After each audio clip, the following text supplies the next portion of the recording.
The first thing people noticed was her silence, not the awkward kind, just the gentle, careful quiet of someone who had learned that being unnoticed felt safer than being seen. Her name was Maya, and she worked as a waitress in a busy city restaurant where confidence was loud and mistakes were unforgiving. She kept her eyes down, her steps measured, her smile soft. Customers rarely remembered her name, but they always remembered how kind she was. That evening the restaurant buzzed with tension. A billionaire was coming, the kind of man whose presence shifted the air in the room. Managers whispered, servers straightened their uniforms, every detail had to be perfect. He arrived with his mother. She was elderly, dignified, and calm, but different. When the host spoke, she didn't respond. When menus were handed out, she smiled politely but looked confused. She's deaf. Someone whispered behind the counter.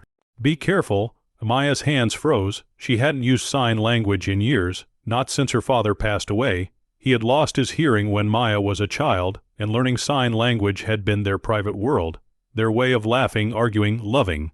After he died, Maya stopped signing. It hurt too much. Like reopening a door she'd locked to survive. The manager glanced around. Who's taking their table? No one moved. Maya swallowed, her heart pounding, then lifted her hand. I can, she said softly. As she approached the table, her nerves screamed at her to turn back. The billionaire was already speaking, fast, distracted, ordering without looking up.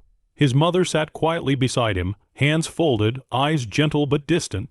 Maya placed the menus down, then without thinking, without fear, she signed, Welcome, I'm happy you're here. The woman's eyes widened, her posture changed, her hands lifted, trembling slightly as she signed back.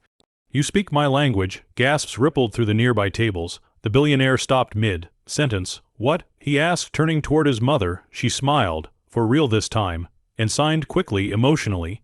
Maya translated with tears threatening to spill. She says, It's the first time today someone spoke to her, not around her. The room went quiet. Maya stayed with her table longer than usual, not because of the service, but because the woman needed connection.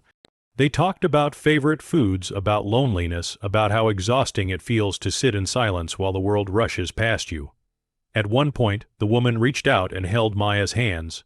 You remind me of my son when he was little, she signed. Before the world taught him to hurry, that was the moment the billionaire's face changed. Not shock, recognition. Later that night, as they prepared to leave, the billionaire asked Maya to wait. I've eaten in restaurants all over the world, he said. 5-star places, private chefs, none of them ever truly saw my mother. He handed her a card, a job offer, yes, but also something else, a funded program, free sign, language training for restaurant staff across his entire company.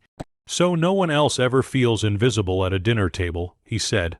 Maya didn't cry until they were gone, not because of the opportunity, but because for the first time in years the language she thought only carried pain had become a bridge instead.